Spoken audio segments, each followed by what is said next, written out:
Hello, welcome to my YouTube channels.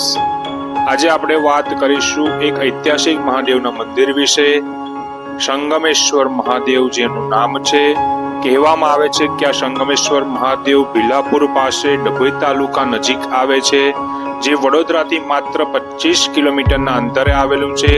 કથા અનુસાર સંગમેશ્વર મહાદેવનું મંદિર ઘણું ઐતિહાસિક છે। તેની કથા પૌરાણિક માનવામાં આવે છે। કહેવામાં આવે છે કે પહેલા ઋષિ મુનિઓ દ્વારા ત્યાં તપ કરવામાં આવ્યું હતું, જ્યાં આગાડી ઢાઢર અને દેવ નદીનો સંગમ છે। તો આ વિશે વધારે જાણકારી મેળવવા માટે આ વિડીયોને અંત સુધી જોજો, તમને જરૂર મજા આવશે અને તેની લગતી વળગતી દરેક માહિતી હું તમારી સાથે શેર કરીશ। મહાદેવ હર।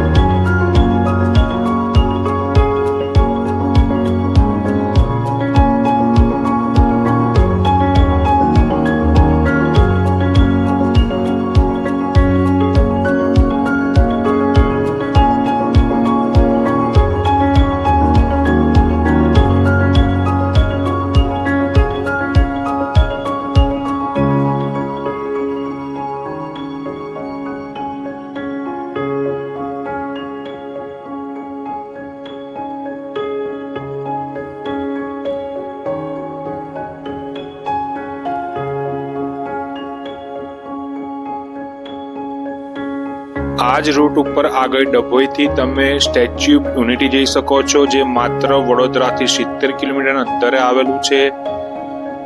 બીજી વાત કરતા આ જ રોડ પર આગળ પલાશવાડા ગામ પાસે જૂનું ઐતિહાસિક હનુમાનજી દાદાનું મંદિર આવેલું છે, જે આનંદ મંગલ હનુમાનજી મંદિર તરીકે જાણવામાં આવે છે। તે પણ ઘણા વર્ષો જૂનું છે, તો તે વિશે પણ તમને માહિતી આપીશ।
આ જે હનુમાન મંદિર વિશે વાત કરી હતી, આ હનુમાનજીનું મંદિર શ્રી આનંદ મંગલ હનુમાન મંદિર તરીકે ઓળખવામાં આવે છે, જે વડોદરાથી માત્ર 10 થી 12 કિલોમીટરના અંતરે આવેલું છે। બાજુમાં એક ઐતિહાસિક વાવ આવેલી છે, જ્યાં દર્શન કર્યા।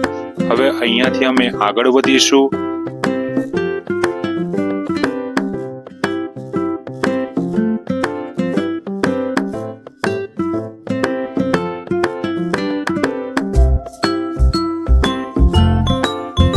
આ પ્રમાણે આગળથી રસ્તામાં 2 ફાટા પડે છે, ત્યાં તમારે ગામ તરફ ભીલાપુર ગામ તરફ ડાબી બાજુ જવાનું હોય છે, જે ઇન્ટરનલ રસ્તો છે।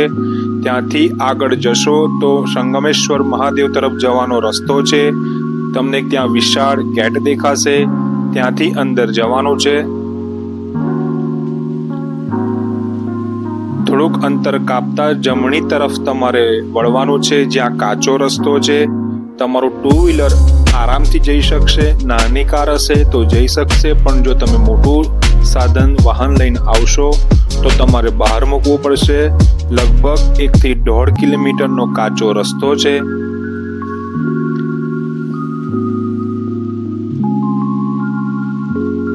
આ પ્રમાણે કાચો રસ્તો છે. આ પ્રમાણે રસ્તો 1 થી 1.5 કિલોમીટરનો કાપ્યા પછી તમારે એક જગ્યાએ પોતાનું વાહન પાર્ક કરવાનું રહેશે. ત્યાં કોઈ પાર્કિંગ વ્યવસ્થા નથી. આ પ્રમાણે દાદરા ઉતરી અને સંગમેશ્વર મહાદેવનું મંદિર સામેની પારે આવેલું છે. તેથી શ્રદ્ધાળુઓને જવા માટે આ બ્રિજ બનાવવામાં આવેલો છે. થોડેક આગળ જતા તમને પૂરેપૂરો બ્રિજ હું બતાવીશ.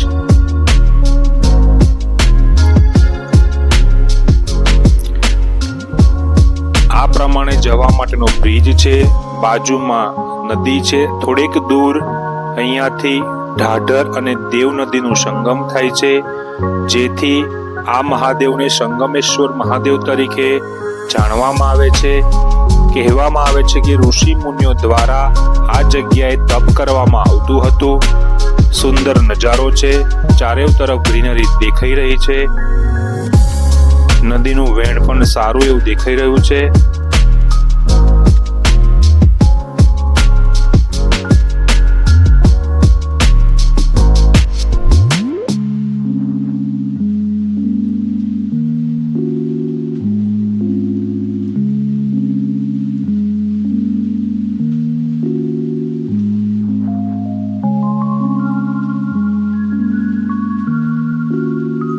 આ જ રીતે ચાલતા આપણે આગળ વધીશું. દાદર ચડી અને આગળ રસ્તો દેખાઈ રહ્યો છે.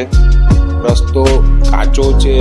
જેને ચાલવાનું ગમતું હોય, જેને એડવેન્ચર કરવાનું ગમતું હોય તેના માટે ખૂબ સરસ રસ્તો છે. કહેવામાં આવે છે જ્યાં કુદરત હોય છે ત્યાં આગળ એક અલગ જ અનુભૂતિ થાય છે. તેવું જ ત્યાંનું વાતાવરણ છે, એકદમ શાંતિમય.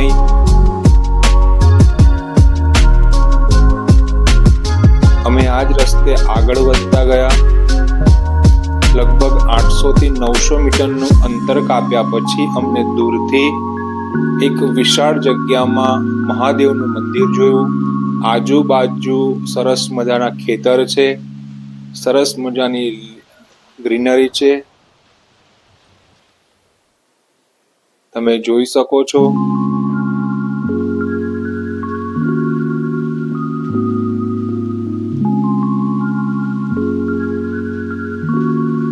આ મારો સન. પછી અમે મંદિરના પરિસરમાં પહોંચ્યા. મંદિરમાં જતા પહેલા અમે ચારે બાજુથી મહાદેવના મંદિરનો વિડીયો શૂટ કર્યો, જેથી દરેક જણ સુધી અમે આ વિડીયો પહોંચાડી શકીએ. વિશાળકાય જગ્યા છે.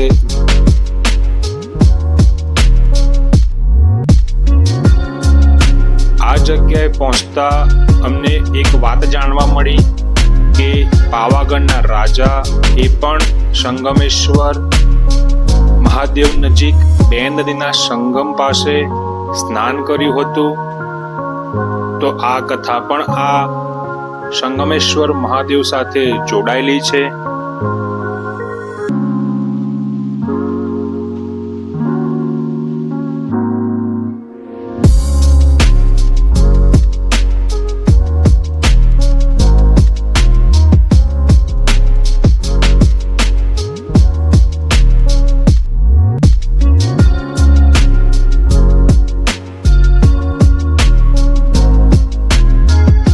મંદિર તરફ આગળ વધીશું. મંદિરનો ગર્ભગૃહનો દરવાજો જોતા જ ખબર પડશે કે મહાદેવનું મંદિર વર્ષો જૂનું છે, જે સંગમેશ્વર મહાદેવથી જાણવામાં આવે છે. દર્શન થતા જ શિવલિંગના અદ્ભુત દર્શન થયા. હજારો વર્ષ જૂનું આ સંગમેશ્વર મહાદેવ માનવામાં આવે છે, જ્યાં પૂજન કરી ધન્યતા અનુભવાય છે. ભગવાનને જળ અર્પણ કરી મંદિરની બાજુમાં એક વર્ષો જૂનું વડનું ઝાડ દેખાયું. તેને જોતા જ લાગે છે કે ઘણા વર્ષો જૂનું આ ઝાડ છે જેની વડવાઈઓ છે કે જમીન સુધી અડકે છે. તો સંગમેશ્વર મહાદેવ વિશે જાણકારી આપી. જો આ વિડીયો તમને ગમ્યો હોય તો વિડીયોને લાઈક કરજો, શેર કરજો અને અમારી ચેનલ rider_GT વ્લોગ્સને સબસ્ક્રાઇબ કરજો, જેથી તમને આ જ પ્રમાણેના અમે વિડીયો તમારા સુધી પહોંચાડી શકીએ. સૌને મહાદેવ હર. આ જગ્યા પરથી અમે હવે વિદાય લઈશું. હર હર મહાદેવ.